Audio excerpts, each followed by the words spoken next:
Welcome back to Fast Jet Performance then. My name is Tim Davies. As you can see, we are back in the attack shack, dropping truth bombs on your personal battlefields, helping you to win the wars you are fighting. And the wars we are fighting today is against people in this country who call themselves British, but have no interest in your personal welfare at all.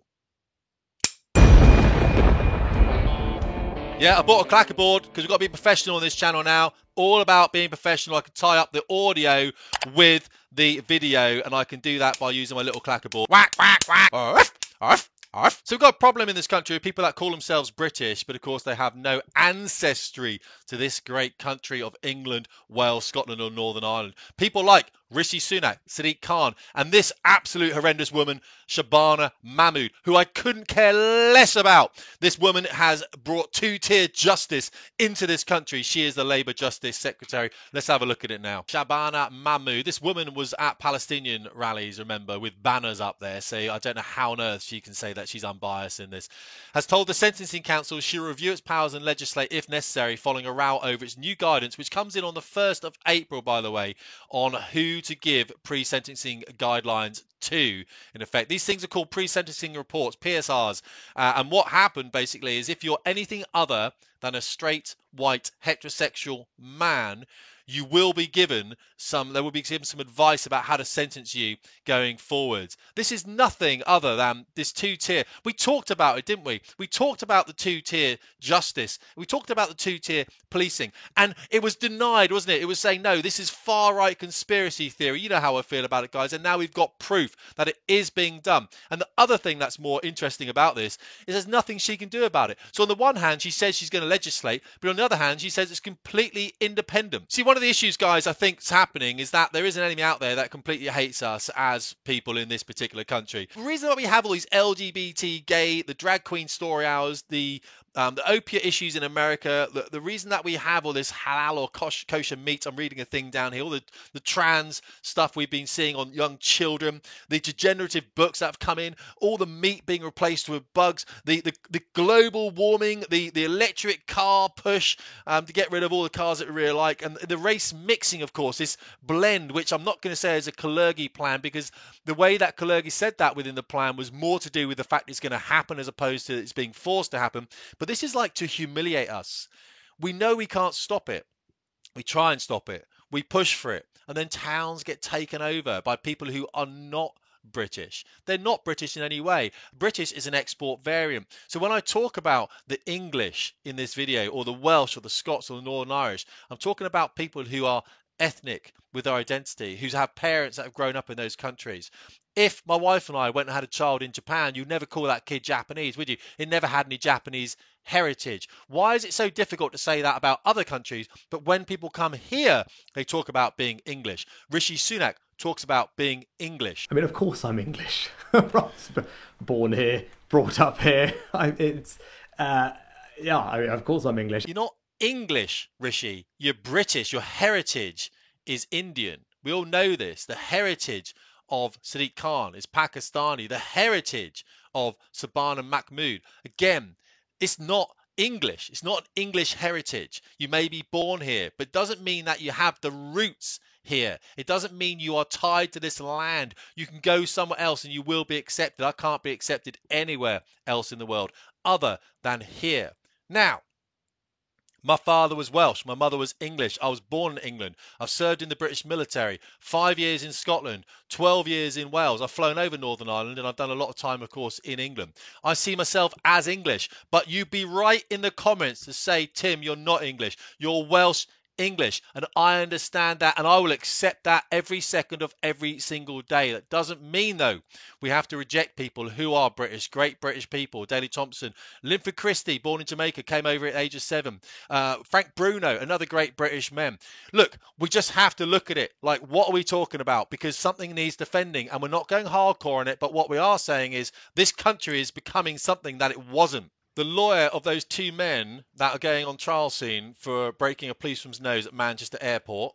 This is the guy with a Palestinian flag around him, of course. Yo, twist up blood clot cheese, yeah? Cheese, you know. Bow, bow. Yo, make sure you lot vote for Ahmed Yaqub, you know.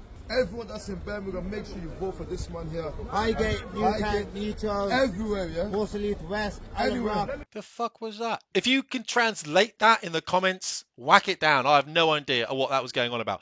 However, that's a problem. We're bringing in people who have no interest in integrating within the United Kingdom. Look at this kind of nonsense people are bringing to the UK.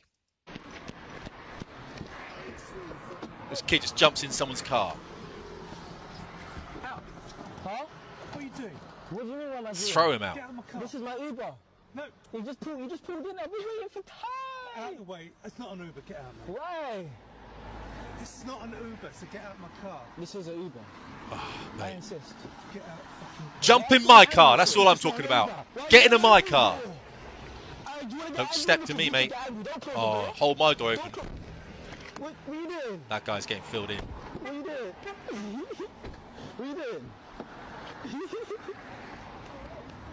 Just go now, mate. Okay, so then what was the problem? Because I'm not an Uber driver. Why? That's just in my Uber.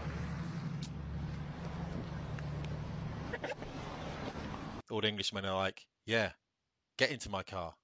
I'm going to lock you in. Minister threatens to change law after two-tier row. On the one hand, then, the Justice Secretary, Shabana Mahmood, says that the Sentencing Council is independent of her. On the other hand, she says she's going to force it to change it. What is it? Do ministers have any power at all? I would suggest that ministers know they don't have any power. They are just there for show. This entire country is being run by a civil service that has been populated by little neo-Marxist socialists from a sixth form common room. Nothing we can do about it. They're making the rules and you have absolutely no say. You vote in that uniparty, this is what you're going to get. And it's all about the pre-sentencing reports then. They give judges details on the offender's background, motives and personal life before sentencing. They recommend a punishment at what would work best for rehabilitation. Not if you're a white guy. Not if you're a straight white guy. That does not matter. This is incredible to me. And this is why this is absolutely two-tier justice. I'm pretty livid over this. And now, of course, she's been caught out. We know already that if you are from a minority ethnic background, you're more likely to receive a custodial sentence for an equivalent offence. Well, you do that because there's more offences being committed by people from from minority backgrounds per capita. The problem is people don't understand what per capita means. They just go, well, you know, there's not as many Albanians in prison. There is per Albanian population. There is. There's a Muslim population in the country of 7%, yet 21% of our prisons are filled with Muslims. What's going on there? You tell me that. That's why they're being sentenced, probably, is because they're doing more crime. And she's being caught out and she knows it. And then let me just say finally, as somebody who's of an ethnic minority background myself, I do not stand for any differential treatment before the law for anyone of any kind, and there will never be a two-tier sentencing approach under my watch or under this Labour government. And of course, all these people have ulterior motives. It looks like she wants to close women's prisons full stop. Now, we understand that a lot of young women do get themselves in a lot of trouble, but also a lot of young men do as well. This is supposed to be the party of equality, but we know that's not the case, of course, because they are misandrist, they are anti-men. We've known that for a very long time. Now, here's another thing here, how migrant workers are saving the NHS from crisis. The NHS is in crisis because of migrants. It's this self-propelling prophecy, isn't it? Basically, we have to bring in more immigrants to cope with the growing immigrant population. It's never going to end because they don't want it to ever end. And as this chap says here, she's written to the Sentencing Council urging them, please change course, but a government source confirms this morning she cannot order them to do so. Ministers are powerless at this point. As I said, the civil service has been taken over. And of course, here's another thing where she tells just lies. She actually says here, no minister in this government has approved this guidance or was involved in the consultation. I must make clear my displeasure at the direction that this guidance took in recommending different approaches for those from ethnic minorities, cultural minorities, and or from a faith minority background. Again, if you're a white, heterosexual, Christian man,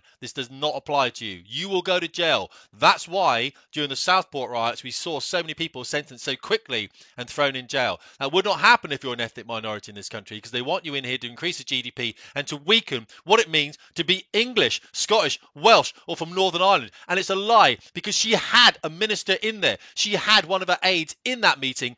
In the minutes, it says that person was there, and they didn't object to anything that was being said whatsoever. And there's a video made by Kent Council or something ludicrous. Let's just bring the volume down on this one. And here it's young white men over there. that harassing young white girls. See you later. From what I see, You young alright? white Where men you protect going young then? white girls. Oi. You're so immature. Are you gonna tell me or not? Come on, man, let's just go. Boy, where you going? Wait, why don't you come over here? And this is the problem we've got. It's smoke and mirrors. They're trying to tell you something's happening that's not happening, guys. This is what I'm talking about, all right? And I talk about it a lot on this channel. And we don't want to sensationalize stuff on this channel, but look at this. An Afghan asylum seeker raped a schoolgirl's 15 after spotting her alone in the town centre. Just spotted a young girl in the town centre. I mean, that could be our child. That is someone's child. Let's be realistic here. This is ridiculous. We need to be doing something about this. I can see like vigilante groups standing up, guys, and I wouldn't recommend incitement of violence. You know me, of course I wouldn't. But what do we do? How's this going to work out? I'll turn this down to spare all our ears, but this is obviously Muslims' call to prayer inside our oldest castle.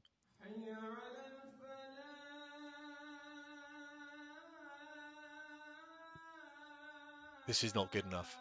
What's happening? Now, I'm a very calm Englishman, as you know. This would not be happening in a mosque. Why are we doing this here to accommodate a population who are supposed to be guests in this country? This is wrong, fundamentally. And if anything, it's inflammatory, isn't it? And I'm going to leave you with this, guys. There's no way this guy's doing Cultural enricher, trying to kill people. Look at that. What is going on? This is in a shopping centre down the south of England. Now, you tell me something now as an Englishman. If that had killed someone that you knew, what would you do about it? Would you wait for the police to turn up? No. We know the way this is going, guys. Now, look after yourself. You know how I talk about it. Fitness, family, finance, and fuel. A lot of the media sensationalizes stuff that we don't have to talk about. Right, we've covered quite a lot on that. All right, let's not get too much into it. Are we being replaced? I think we probably are. Looks like the erosion of Englishness is intentional, but we are English. I want you to remember that, because I know you do. Thank you for the support on the channel.